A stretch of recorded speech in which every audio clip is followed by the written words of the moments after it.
So guys, gandang hapon sa inyo. So balik ulit tayo sa ating pagre-review ng mga nag-trending na stock ngayong araw. So October 23, 2020. Good to see you. Welcome to my channel, AB7 Trader. How can I help you? Gusto niyo bang matuto about stock market, technical analysis, tips and strategies? So, don't forget to subscribe my channel, then click the notification bell dahil every week nag-upload tayo ng 3 minimum videos about stock market.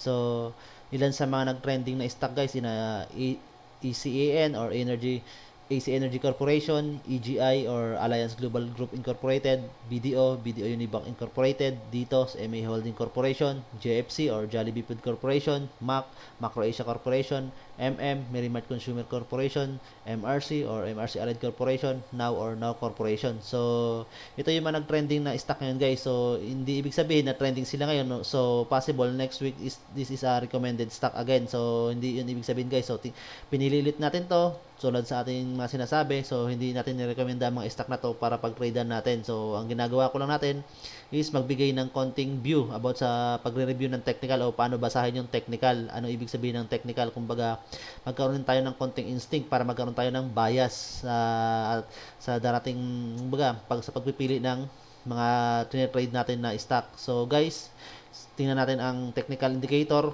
ilan sa mga technical indicator sa Instagram upang alamin natin kung bakit naging trending ang mga stock na to. So, possible, ang ilan dito is based on volume, then number of trades, or either na mayroong fundamentals na lumabas, or top loser, so top gainer. So, may mga possible na ganun sila guys. So, puntahan natin guys ang ating Instagram.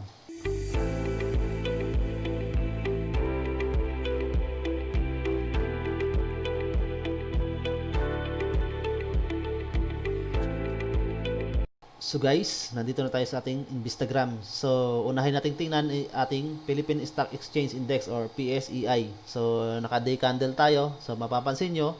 So, from Monday hanggang ngayong araw, last day is uptrend or bullish yung pagtaas ng ating PSI Index or Philippine Stock Exchange Index. So, mapapansin nyo, halos nakabuo siya ng marabuso candle. So, it means na from the bottom hanggang top. So, ibig sabihin pataas yung, kung isipin halos pataas yung yung ating PSI index ngayong araw, pero tingnan natin ang every 5 minutes ng kanyang galaw ng kanyang candle.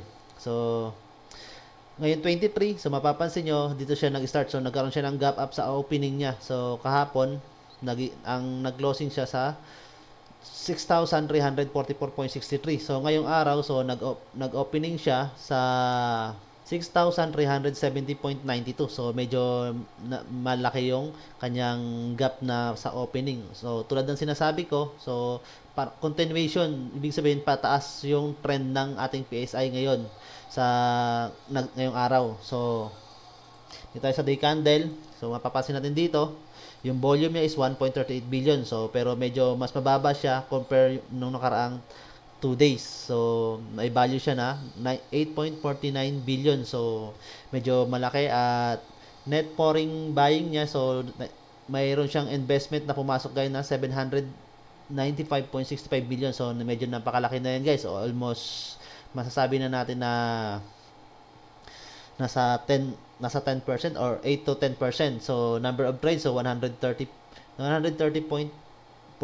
So, okay. So, medyo kaunti yung number of trades ngayon compared sa managdang araw guys na umabot na 180. So ngayon guys, ang ating Philippine Stock Exchange Index guys ay nasa 6,484.06 na points. So may pagtaas siya ngayon ng 139.43 points at equivalent niya ng 2.22%. So bakit nga pataas ng pataas ang ating PSEI? So guys, tulad ng sinabi ko, mayroong dalawang issue, both Europe and US. So, yung pag-exit ng Great Britain doon sa Euro. So, I think ngayong October 31 yung last na nabasa ko is October 21 ang maging implementation. So, wala pang ako nababasa na or nailalabas regarding sa maging tema. So, kasi may possibility kapag exit ang Euro yung Great Britain, so possible yung mga product ng Euro, ng mga na member ng Euro, papunta sa Great Britain is magkakaroon ng tinatawag na, kumbaga hindi na siya free na makapasok doon yung pagpalitan nila. at yung mga investment sa mga kuan na yan, sa country na yan, so magkakaroon din ng tinatawag na konting pagbabago. At possible yung ibang investor, so nagkaroon ng doubt pa hanggang wala pang malinaw na kung paano yung pag-exit at ano magiging tema kung sakaling hiwalay na yung euro dito sa Great Britain. So, yun ang mga possible na nangyari, guys. So, wala pang tayong news na nababasa. So, isa pa, yung palapit na dito sa US election sa pagitan ni na Trump at ni na Biden. So, mapapansin nyo yung ilan sa mga market dito sa US at saka sa Europe is minsan is may pagbaba. So, nagkakaroon siya ng pag-down lalo yung Dow Jones saka SPX, ayan na, X&P 500, then yung commodities nila, so may pagbaba, then ganoon din sa Europe.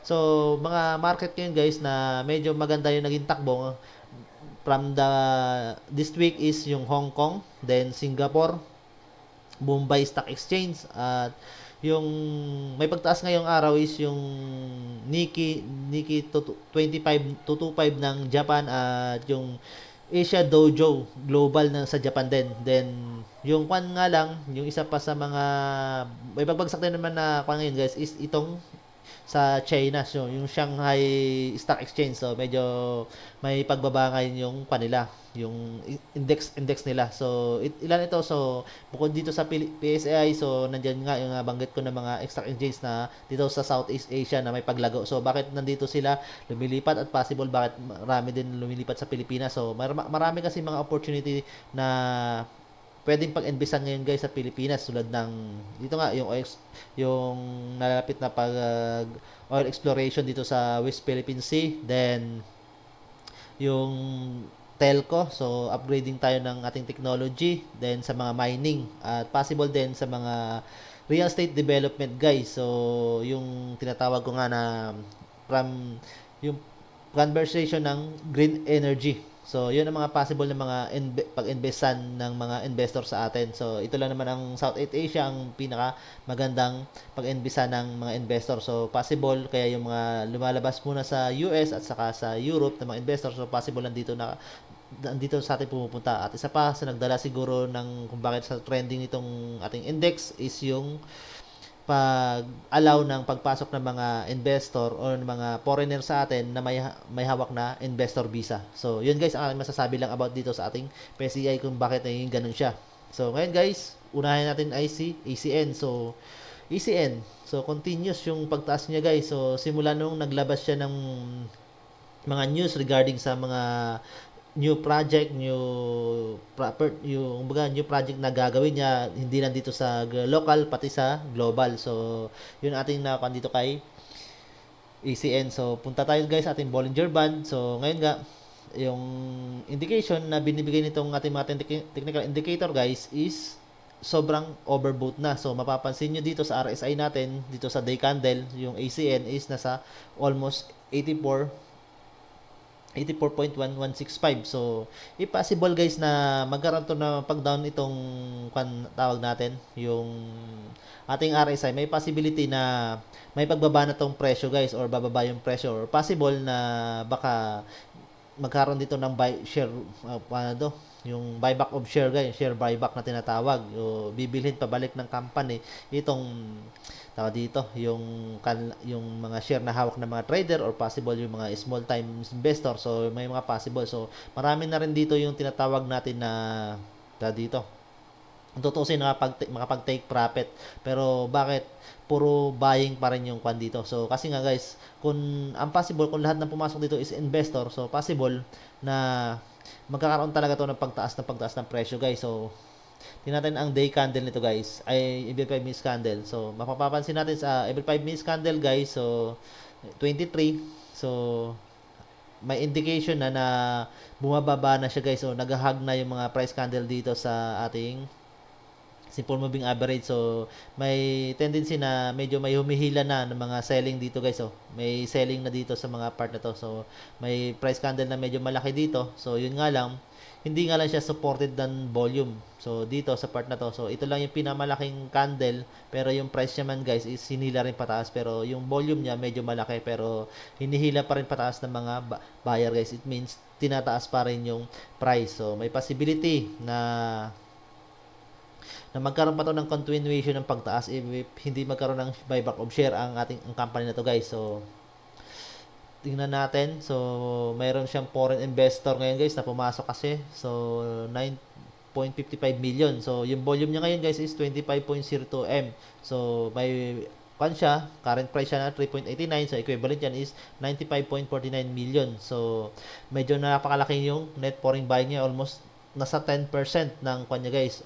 O 10% ng value ngayon is foreign buying. Ibig sabihin maraming foreign investor na pumapasok dito. So nasabi ko nga kasi may mga project siya dito sa Australia at lalo ngayon sa tinatawag natin yung sa India na bago na worth of 36 million dollars at 36 million dollars or 360 million dollars. So possible yung solar panel yon, then may possible din ganun din itatayo rin sa Europe saka dito sa local. So yun ang nagdadala dito kay ACN guys. So at affordable yung price niya guys at 3.89. So possible marami rin mga trader na pumapasok talaga diyan.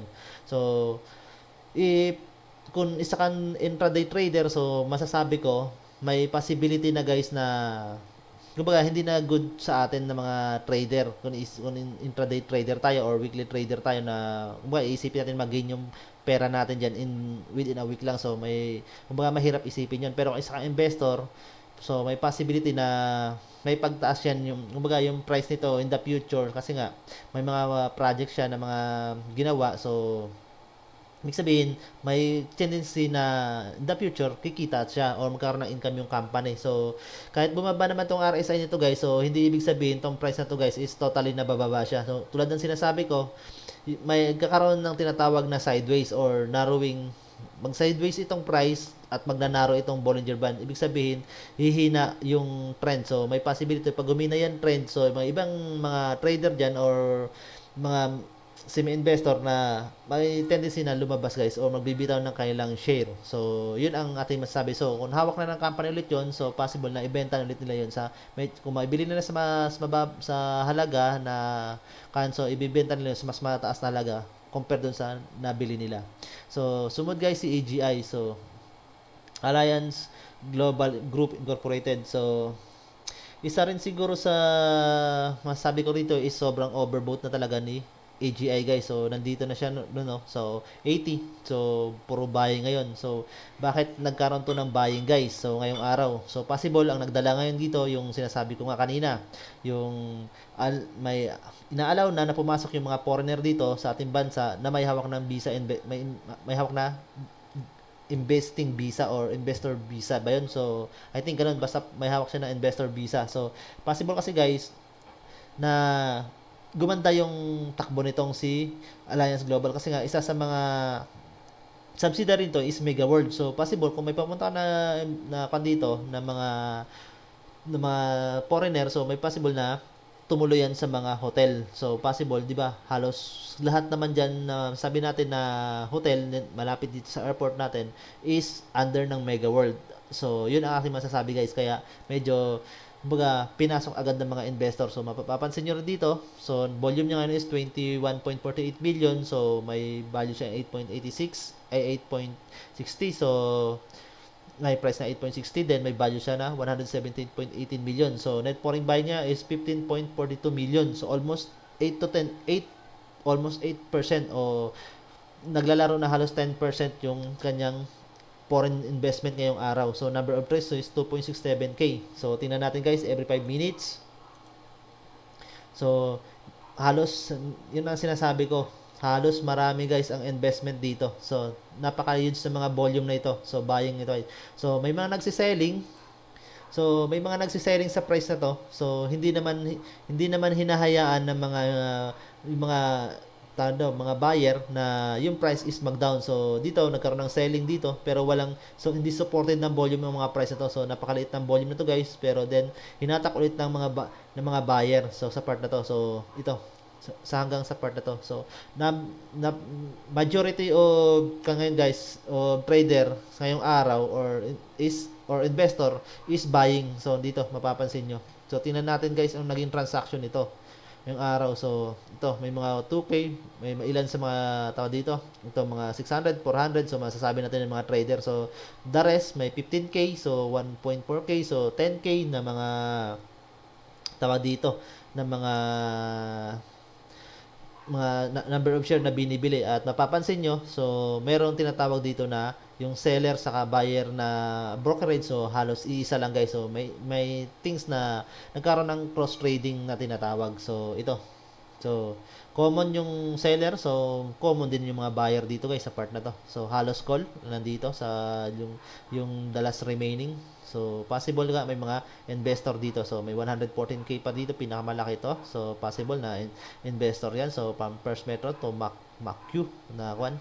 So yun natin masasabi guys. So possible na may maraming investor. So may 192.9K na kwan. So first metro din yung bumitaw ng kwan yan, ng tao dito, nag-sell yung seller. So pero yung buyer is itong yung MACU na broker. So may possibility na maraming investor ang pumapasok dito kay EGI. So yung ating nakikita dito guys. So sa mga stock na to. So yun ang isa sa mga nagdala ng stock na to. So yung pag-allow ng mga pagpasok ng mga foreigner na pumasok sa ating bansa na may hawak na investing visa o investors visa. So yun ang ating masasabi dito kay EGI. So sumunod guys si BDO. So alam naman natin si BDO. So isa sa mga company na under din ng SM Corporation. So ngayon guys, so trend ulit siya. So puro buying din dito guys. So bakit ganoon naman ang nasabi natin, ba puro buying na naman? So ating sentimento lang naman dito guys, base naman sa akin kasi mahilig ako magbasa ng mga news regarding sa mga company. So lalo na sa mga blue chip company at mga multi company. So di ba nung mga nakarang I think week or nakarang linggo or month na nakalipas, so naglabas 'di ba sa SM ng pagkuan ng band yung band, ano ba yan? Share ban issuance. So possible tapos magkaroon ta I think per annum, I think sa 3 point something. So mahigit sa 3% yung magiging possible na interest nun guys. So possible, bakit si tumaas si Video? So possible kasi si Video guys is bank na under ni SM at isa lang din sa mga bank na ito. So dalawa sila ni China Bank pero mas kilala itong si Video. So possible lahat ng lahat ng investment, so baka yung dito capital dito nila dinaan guys sa bangkong ito. So yun ang aking masasabi sa backing sa asin sentimento, kaya medyo mas malaki yung itong buying niya yung guys. So tingnan natin ang buying guys every 5 minutes. So halos 23 guys. So mas marami yung selling naman dito guys. Mas marami yung selling dito na candle. So dito red candle, mas marami yung dito sa volume. So mapapansin niyo naman dito kapag red yan, it means mas marami yung selling sa part ito. So bakit mas malaki yung mga tama dito number of buying ang ating yung pinaka main candle sa ating day. So dito buying. So possible kasi niyan guys na dito sa every 5 minutes na itong mga selling candle na yan is isa lang yung mga trader, then marami yung mga bumibili or mga investor na bumibili. So may mga units number of kasi so 4.65 million, so 97 yung price niya, so 451 million, then 193.02 million is net foreign investor guys. So possible halos 33% or more than 33% ng ngayon is foreign investor guys yung pumasok dito sa na to, sa stock na to. So kaya possible yung ilan sa mga candle na to, so mas marami ngayon selling dito, so selling candle, pero mas marami naman yung buying sa part nito. So baka dito yung nagkuanan guys. So sa part na to, so mga candle na to sa green candle nito is maraming nangyaring number o buyer diyan compare sa seller. So isa yung nagse-sell, so marami nagba-buy. So tingnan natin guys ang kanyang transaction day. So Nomura, so sa seller, so mapapansin nyo call, so Nomura, so ito. So Abaco, so yun ang sinasabi ko guys. So mas marami yung seller, so sa part na to. So, mas marami naman yung sa buying. So, halos nagko-cross trade lang ang iba dito, guys. So, I think sa simula to nagkaroon ng tinatawag natin ng ito, seller. Kaya mas marami yung seller, guys. So, dito ilan lang yung buyer, pero mas nanaig is mas marami yung buying dito sa nangyari.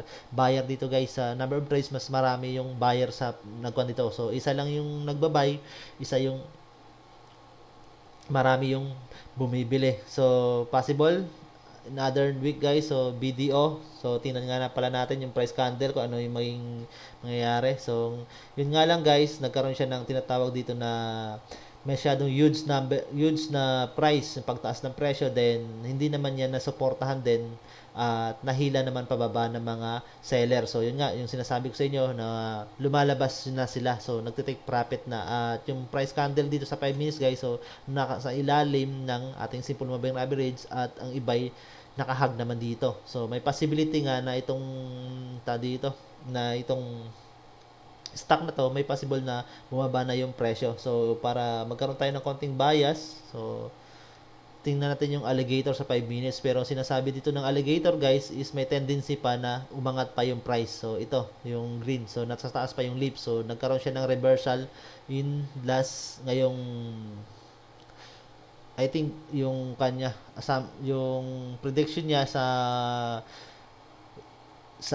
plus 5 days na price o tataas sa plus 5 minutes limang minuto. So, possible na may pagtaas pa yung kanyang price base dito sa ating alligator. So, may possibility na may pagtaas pa ng konti itong si BDO, guys, sa next coming days or sa next week. So, yun ating tingnan. Pero, possible yan sa mga trader. So, hindi na siya good for trade sa atin kasi nga nandito na yung price niyan, guys. So, kung possible man, guys, na sunod na sinasabi ko na yung price niyan either mag sideways or magkaroon ng downtrend ng pagbaba ng presyo kasi nga yung may volume dito, so medyo pababa na yung volume naman, guys. So, pero huge pa rin number of volume na yan, pero pababa nga lang. So, may tendency na kaya dito, na bumaba yung price, magkaroon ng selling kasi nga, napapansin na rin dito. So, mas marami yung selling dito, selling volume dito dito every 5 minutes. So, may tendency na naglalabasan na yung iba, guys. So, nagte-take profit na. Kasi nga, kung mapapansin nyo dito sa day candle, so, yung price nito, so, sa day na to, so, nandito sa baba, guys. So, ito, yung part na to. So, kung nakabili sa mga part na yun, guys, so, possible na mag-take profit na yun dyan. So, sumunod, guys, dito. So, dito, continuation pa rin yung kanyang pag-sideways, guys. So, may pag-narrow na. Tuloy-tuloy na yung pag-narrow. So, nagkaroon ng narrowing yung presyo. So, yung RSI, so, bakit hindi pa ganong bumababa? So, kasi nga, yung mga price candle, guys, so, nandito pa, red, nasa taas pa. Kumbaga, medyo nasa level pa nito. So, naka RSI 14 tayo. It means, nasa 13 na, 13 na uptrend or kumbaga uptrend candle yung pagbasin mo over sa plus itong trend candle ngayong araw. So, ito yung RSI na na-perform niya. So, possible is sa susunod na mga araw, ito, yung candle dito. So, humigit na yan, guys, sa 30 or 20 candles na sideways. So, may possibility na RSI natin, mapapansin natin unti-unti bumababa yan. Pero yung price, guys, may indication lang yan na may konting pababa or hindi. So, kung kailan ba siya nagsimula na mag-narrow, so, yun ang tingnan natin, guys. So, sa average price na lang siya doon gagalaw. So, may possibility kasi, guys, na in the future, itong stock na to is tumaas talaga yung price kasi nga, yung pag-operation ang inihintay nito. So, yung magiging ito takbo sa ating consumer. So, every 5 minutes, guys, so tingnan natin. So, pero trend pa rin. So, ibig means may continuation pa rin yung pagtaas nito. So, ito, yung mga price candle niya, guys, ngayong araw, so 23, so halos nasa lahat ng price candle niya is nasa taas ng simple moving average. So, it means may pagtaas talaga yung kanyang price pa. So, may indication na may itataas pa yung price na naman niya ulit. So, kasi kailan ba nang pinamataas ni dito? So, ito, may possible na ito yung pinamataas niya or babot siya ng 7 pesos ulit. So, baka bumalik ulit siya ng 7, guys, ng 7 pesos o mahigit sa 7 pesos yung price nga. So, based dito sa ating 5 minutes candles na nangyari ngayong araw. So ito, yung lahat ng price candle. So para magkonting bias, so silipin natin. So ito. So kung ganyan yung takbo ng ating alligator, so nasa taas yung lips natin, sa baba yung jaw, so nasa gitna, common talaga nasa gitna yung teeth. So may tendency na may continuation nga yung pagtaas. Yun nga lang, medyo may kung dito sa last 5 minutes or 10 minutes ng ating tawag dito, ating alligator, yung lips natin, so may indication na parang magko-cross below, magkakaroon ng downtrend, parang magko-cross below dito sa ating teeth. So yun ang may indication, guys. So it means may chances pa rin na bumaba yung price, or may chances din na kumbaga 50-50 yung chances na tumaas at 50% din na bumaba gawa nitong atong alligator natin. So pag tinignan kasi natin yung ating Bollinger Band, so ito, simple moving average, sa taas para yung ating mga price candle. So may indication kasi niyan na it means na may pagtaas yung presyo at nagkakaroon ng tawag na divergence itong price candle at itong simple moving average ng ating Bollinger Band. So yun ating masasabi, guys, dito kay dito. So continuation ng kanyang trending, guys, kasi nga isa naman talaga siya sa magandang company. Kung sentimento lang ating pag-uusapan, so isa sa magandang company na binabantayan talaga ng marami, lalo ng mga investor. So mapapansin nyo, may net pouring naman siya na pumasok na 468 million. So hindi nga lang ganun kalakihan, pero in terms pa rin, nasa million pa rin yan. So volume niya ngayon is 46 million. So value nasa 299.93 million. So may bagta siya na 0.28 pesos ngayon. So equivalent niya ng 4.42. So medyo malaki na rin, almost malaki na rin yan, guys. Maiisipin natin almost 3% ng almost 4% nga pala, nandito na pala. So ng price niya. Pero kung isa kang day trader, so possible na gain ka na diyan ng 3% kasi nga more than 3% kasi possible na yung iba is mapupunta rin sa tinatawag natin na fee. So dito kasi, guys, kay dito, so mas marami pa rin yung pumapasok natin na buyer compare sa nagsisell. So ilan dito? So halos mabibilang mo lang sa kamay, sa daliri mo. So sobra pa yung 10 daliri mo sa na compare sa selling volume dito. So mas marami rin nagba-buy. It means may indication na itinataas pa talaga yung presyo nito, guys. So once na itong mas marami yung buyer, so may indication na yung price is may uptrend na nangyayari. So sumunod, guys, si JFC. So JFC, so napaka-huge naman ng pagtaas niya. So Marabuso candle. So Marabuso candle to. At ito, nagkakaroon to ng tinatawag natin volume is medyo may pagbaba na. Pero yung RSI niya, so naka-day candle na tayo. So overbought na siya. So almost 90 na siya. So it means may indication na talaga na yung price is may pagbaba or magkaroon to ng nung weakening of trend. So possible in this coming day, so mapapansin natin dito na magkaroon ng sideways yung galaw itong tawag dito, yung ating Bollinger Band. So or may papunta na siya tinatawag na narrowing. So every 5 minutes, guys, so every 5 minutes, so may indication na tinataas talaga yung nasa taas pa siya yung mga presyo niya. So good term is a good indication na yung mga price candles sa 5 minutes is halos nasa taas. So after niya na magkaroon ng breakout or na magkaroon ng pagtaas ng presyo sa opening pa lang, so lahat ng mga price candle is nasa taas. So hinihila siya pababa, pero may tendency pa rin na tumaas yung presyo niya. So mapapansin nyo dito, yung price nito na pagbaba ng presyo is hindi supported ng volume. So napakaliit ng volume nito, guys. So meron naman dito, may price naman dito na bumaba rin. Ito, price na to, guys. So bumaba lang siya ng kaunti, guys, pero yung volume niya mas malaki, pero yung price niya kasi medyo maliit yung body na form dito, guys. So dito lang yung price time na yan nahihilahin ng selling. So mas may indication na baka may continuation pa yung pagkuha nito ni Jollibee. So may possible nga talaga, guys, na magkaroon to in the future na pagtaas ng presyo. So I think nagkaroon to ng di ba? Nagkaroon ba ito ng buyback of share? So possible nagkaroon ng buyback of share. So may indication na yung price na yun, guys. So kung ano yung average price na nabili nila, so may possible na mas mataas doon ang price ng na coming dito sa Jollibee. So yun aking masasabi, guys, bakit sa akin sentimento. So ang mangyayari lang ito, so baka magkaroon to ng tinatawag na tulad dito, nagkaroon ng sideways nung mga price ito. So mapapansin nyo nung gap up niya, so nagkaroon ng sideways yung galaw. So baka possible din na ganun din ang mangyayari dito sa price ni Jollibee. Pero that means na magkaroon ng weakening of trend. So hindi ibig sabihin na yung presyo is bababa rin ng ng sobrang trend din. So may possible na magkaroon man ng pababa, so hindi nang ganun kalaki, or magkaroon man ng pagtaas, so may minimal lang, so magkaroon ng sideways para itong RSI natin.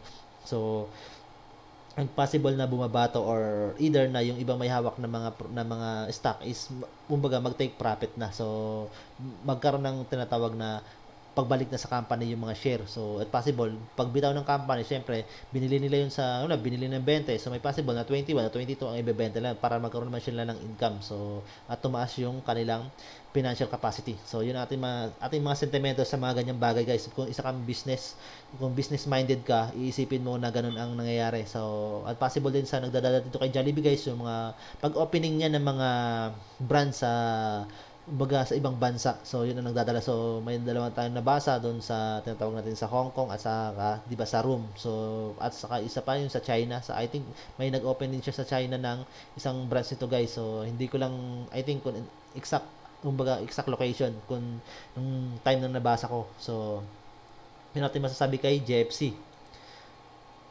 So, tingnan natin, guys, para magkaroon tayo ng konting bias ulit. So, itong trend niya, guys. So, trend pa rin ang nangyayari dito sa Kwan. So, ating alligator. So, may indication na pagtaas yung presyo.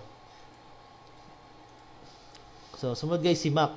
So, si MAC, 5 minutes. So, medyo sa day muna tayo, bumalik. So, medyo pumasok sa red zone, tumaas yung kanyang price. So isa sa magdadala, guys. So possible kasi nagdala dito, guys, yung kanina na sinasabi ko na inaalaw na yung mga foreigner na pumasok sa atin basta may hawak sila na investors visa. So ang bakit nasabi ko sa si Macro Asia sa magiging benefits nito, siyempre si Macro Asia, guys, is lang sa mga subsidiary company nito is involved sa aviation. So sa pagmi-maintain at pagre-repair ng mga aircraft carrier natin dito sa Pilipinas. So yan ang isa sa mga subsidiary niya. Then yung isa is food and beverages na nagki-cater din sa mga tinatawag natin dito sa mga yung airline company. So yun ang isa sa akin nakikita, guys. Then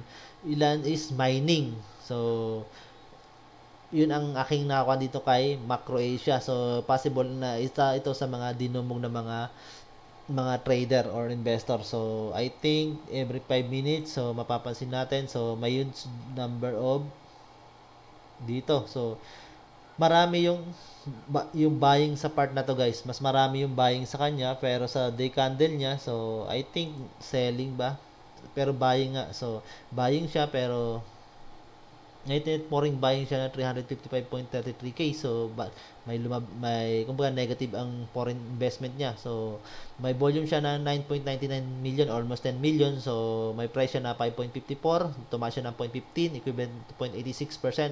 So may value siya na 53.71 million. So almost 10% almost yung net foreign buy niya is negative ng 10%. So almost 10% negative dito sa ating value ngayong araw. Pero in the good terms, so napaka-huge ng volume. So every 5 minutes, so may indication na guys, na I think may pagbaba, so may pagnaro dito. So may indication na yung price, so baka bumaba in this coming days, so gawa nitong ating Bollinger Bar sa 5 minutes. So itong price, so hinila niya pataas, then after mga bago mag 12, so yun, after an hour ng trading, so binaba yung presyo niya. So may indication na may pagbaba yung price, guys. So ito, so may pumasok pa rin dito na investment. So ito, so malaki yung mga dito buying volume niya. So may indication na yung mga price, guys, ay yung ni itong si Mac is may pagbaba. So ito nga yung ating Bollinger Band. So kung gusto natin magkaroon ng bias, guys, so gamitin natin si alligator. So si alligator, so bibigyan tayo ng bias niya na tinatawag. So yung future. So future lang naman yan. So either na 50% na possible na mangyari or 50% na hindi rin, kasi nga parang bias na lang to, guys, eh. So instinct na lang. So para hindi ka mahirapan, so gamitin mo lang si alligator para magkaroon ka ng instinct kung papasukin mo bilang isang trader yung kanan. So kung isa kang trader, so ito fit sa'yo itong tawag dito, yung indicator na to kasi nga pag ito na kung mapapansin mo na continuation yung pagtaas ng ito, mapapansin mo na tulad ng ganyan. So, may indication niya na may pagtaas yung price niya. So, 50%. So, dito guys, continuation, di ba? So, yung price niya hindi naman tumaas. So, ito, tumaas na ng konti. Then ito, nandito lang sa part na to. So, yun ating masasabi dito kay Macro Asia. So, sentiment lang tayo dyan. So, bakit siya nagkaroon ng tinatawag natin na magandang indication. So, yun nga, sinasabi ko sa inyo. So, pag magkaroon tayo ng mga foreign dito, pagpasok ng mga foreign, syempre, una dyan, syempre, magkakaroon ng yung magkaroon na ng flight yung mga airline natin. So, syempre, mga maintenance dyan. So, bago lumipad naman, kailangan ng maintenance. So, isa sa mga company na nag-take din ng maintenance ng ating mga airline company is itong si MAC o Macro Asia Corporation, ilan sa mga subsidiary niya na company. So guys, so sa day candle, so nagkaroon to ng reversal yung day candle niya. So after nito, so yung try niya na mag-hug dito guys. So after nung Webes na pagbaba niya na ay nung Martes bumaba yung price niya. So ito. So yung sinabi nga natin, if magtuloy itong price candle na mag-hug dito sa yung pag-hug nito ng price candle nung Webes, so hindi naman siya natuloy, nagkaroon siya ng reversal. So ito yung reversal niya nung Webes. So nagkaroon ng reversal itong si So may possibility na may pagtaas ulit yung price nitong sa So ito. So palapit na palapit yung tinatawag natin na December. So kahit sa paano naman na may pandemic, so hindi naman makakalimutan ng ilan sa mga Pinoy yan na i-celebrate. So possible isa sa mga magkakaroon ng benefits guys itong si So kasi nga retail services siya. So possible yung serbisyo niya, yung pagbebenta ng mga common needs ng mga tao. So, ilan sa mga kanyan is nasa branch nito is nasa Global City, 'di ba, sa So, at nasa online na rin siya ngayon. So, may possibility na may pagtaas nitong presyo sa So, ito, magkakaroon ng tinatawag natin na volume dito. So, medyo may kumbaga, may paglago na naman ng volume after niya nagkaroon siya ng selling dito. So, ngayong araw guys, every 5 minutes, ano nangyari kay So, ito, 23. So, tumaas. Pero, I think dito, so, may pagnaro yung 5 minutes. So, may tendency na magkaroon to ng tinatawag na magbababa ng presyo. So,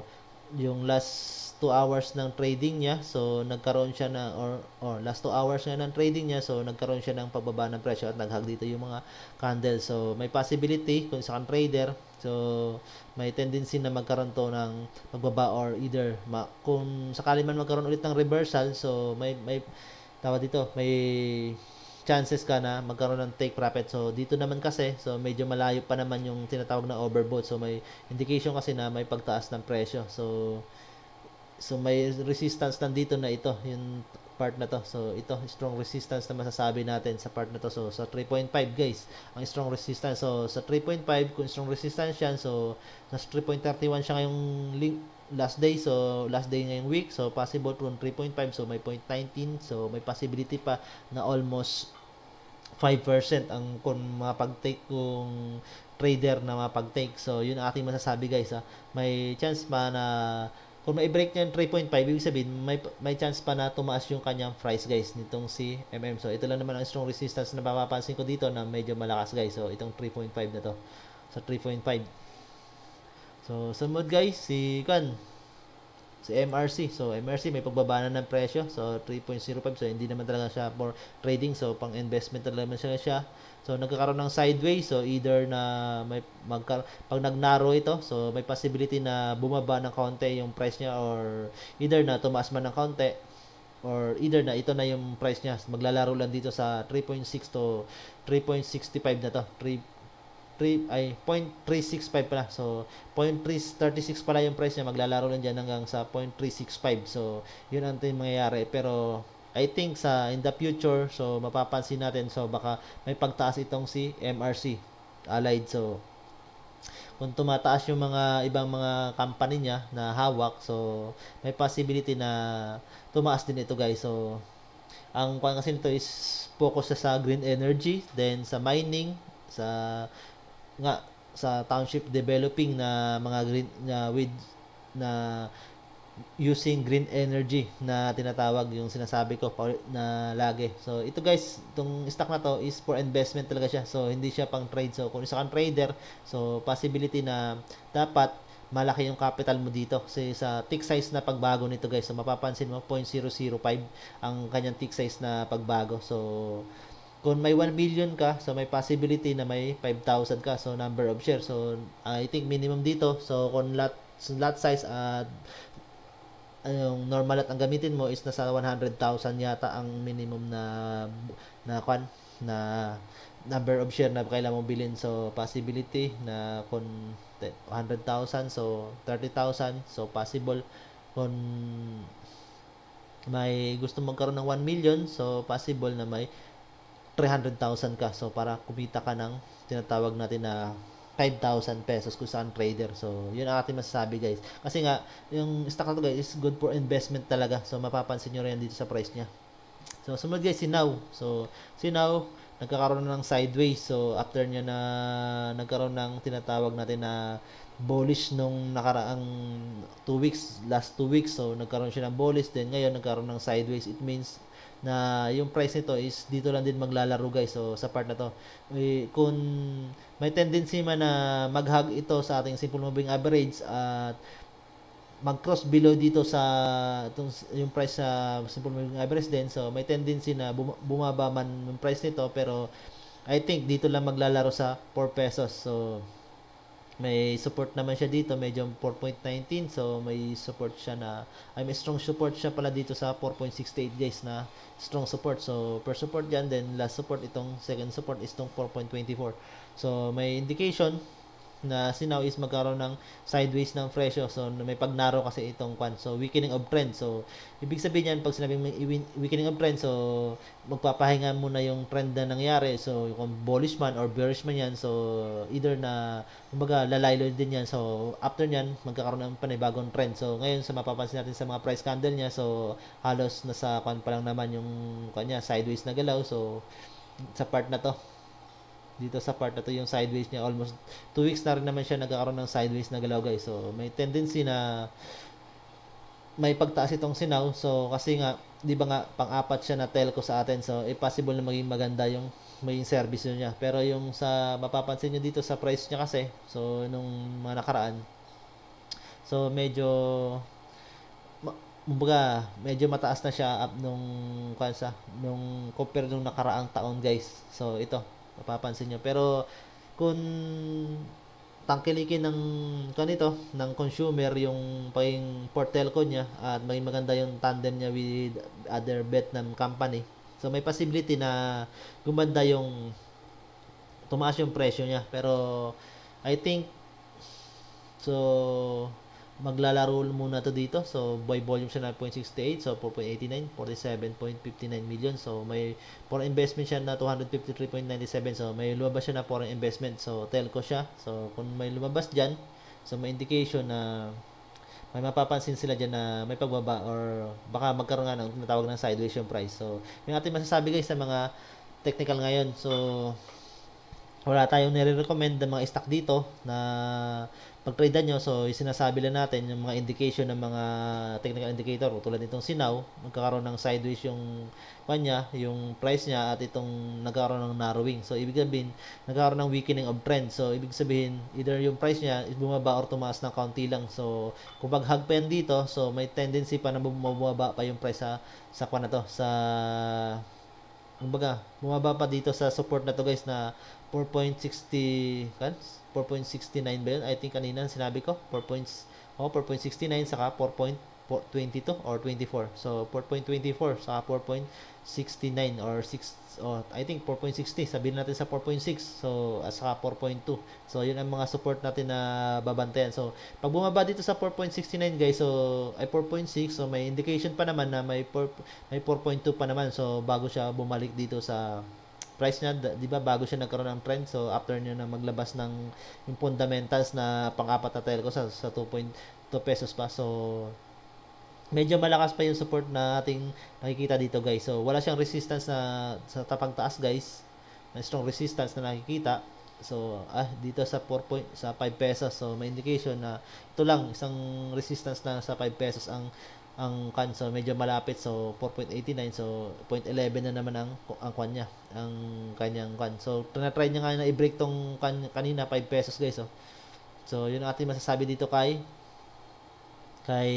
Now. So, tulad ng sinabi ko, hindi sila recommended stock. So, tinignan ko lang ang kanilang mga technical indicator. So, tulad ng iba dyan, naghanap din tayo ng mga company na pinagtitradean at pinag-investan sa ngayon. So, ngayon, mas maganda mag-invest sa stock market kasi medyo may pagtaas na yung ating may pagbabago na yung sa ating lockdown protocol dito sa ating bansa. So guys, maraming salamat sa inyo. So sana may ideya lang kayo na nakuha or nakakontribute ako sa inyo ng konting knowledge man lamang. So maraming salamat guys.